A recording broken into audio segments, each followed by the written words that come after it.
जब 1998 की बात हो रही थी, एक झोपड़ी में एक गुरु भाई के साथ बैठे शिव की चर्चा हो रही थी। उस झोपड़ी में क्या रहा होगा? एक छोटी सी झोपड़ी में कौन से महल होंगे, कौन से पलंग और संपत्ति रही होगी, लेकिन अगर भाव हो, भाव, अगर अपनापन का भाव हो तो बाकी कोई भी चीज ना हो तब भी रिश्ता गहरा होता है। तब भी हम उस व्यक्ति से बार बार मिलना चाहते हैं जिसने सिर्फ भाव दिया है आपको और उसके पास कुछ नहीं है। महादेव सूक्ष्माति सूक्ष्म है, परम सत्ता है, वो भाव मांगते हैं और हम भाव, शिष्य का भाव अगर देते हैं तो वो गुरु हमारे अभ्युदय का भार भी उठाते हैं।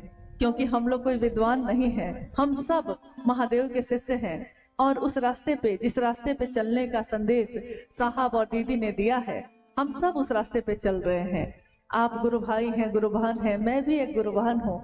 मैं भी अपने गुरु के काम में जो भी मेरी सामर्थ है, निर्बल ही सही, कम ही सही, लेकिन जितना भी कर सकूं इसकी कोशिश करती हूँ। आप भी अपने जगह पे करते हैं, इसलिए हम भी आपसे कुछ सीखते हैं, आप भी हमसे कुछ सीखते हैं। लेकिन हम सबको सिखाने वाले मूल कर्ता, मूल गुरु शिव हैं। हम सब उस रास्ते पे चल रहे हैं। आप गुरु भाई हैं, गुरु बहन हैं, मैं भी एक गुरु बहन हूँ। मैं भी अपने गुरु के काम में जो भी मेरी सामर्थ है, निर्बल ही सही, कम ही सही, लेकिन जितना भी कर सकूं इसकी कोशिश करती हूँ। अपनों की चिंता हमें सताती है, लेकिन स्वयं की यात्रा विस्मृत हो जाती है।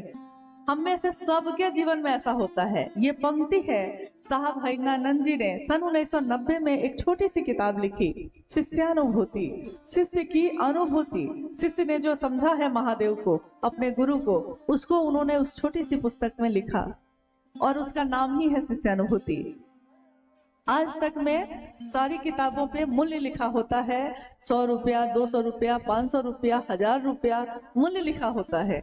हर चीज पे, जो चीज बाजार में मिलती है, जो किताबें छपती हैं, उस पे पैसा के रूप में मूल्य लिखा होता है। लेकिन शिष्यानुभूति आप में से किसी के पास है? किसी के पास शिष्यानुभूति है? आपने उसके पीछे देखा होगा, मूल्य जो लिखा हुआ है वो देखा है? मूल्य क्या है? आपका शिव शिष्य होना। यह मूल्य आज तक किसी ने किसी से नहीं मांगा। साहब ने कहा कि अगर मैंने शिष्यानुभूति की कीमत 10 रुपया भी रखी रहती तो आज मैं अरबपति होता और मुझको महादेव का काम बढ़ाने के लिए किसी के मदद की जरूरत नहीं होती। पैसा से आदमी लाता, आदमी से प्रचार करवा लेता। लेकिन उन्होंने कहा कि मैंने अपने गुरु शिव को नहीं बेचा, क्योंकि दिल व्यापार नहीं करता है, दिल अपनापन देता है, दिमाग व्यापार करता है। ये रिश्ता दिल का है। हम अपनों के लिए जो पैसा लगाते हैं, हम उसके बारे में गणित नहीं बनाते। अपनों पे जो पैसे खर्च कर देते हैं उसको बैठ के नहीं जोड़ते, लेकिन अगर दूसरे पे किया है तो जोड़ते हैं। अपनों पे किया हुआ नहीं जोड़ते। बेटा 5000 का जूता मांग लेता है, खुशी खुशी खरीद के दे देते हैं, और कोई अगर 100 रुपए की चप्पल सड़क पे चलने वाला मांग लेता है तो सोचते हैं कि 50 रुपया में भी मिल जाता तो ठीक रहता, या नहीं देना रहता तो और ठीक रहता। यानी जो रिश्ते दिल के होते हैं उसमें व्यापार नहीं होता, और जो दिमाग का होता है उसमें अगर दिल लगाइएगा तो व्यापार नहीं हो पाएगा। इसलिए दिमाग वाले रिश्ते पे दिमाग लगता है और दिल वाले रिश्ते पे दिल लगता है। उसी से अनुभूति की ये पंक्ति है कि अपनों की चिंता हमें सताती है, लेकिन अपनी यात्रा विस्मृत हो जाती है।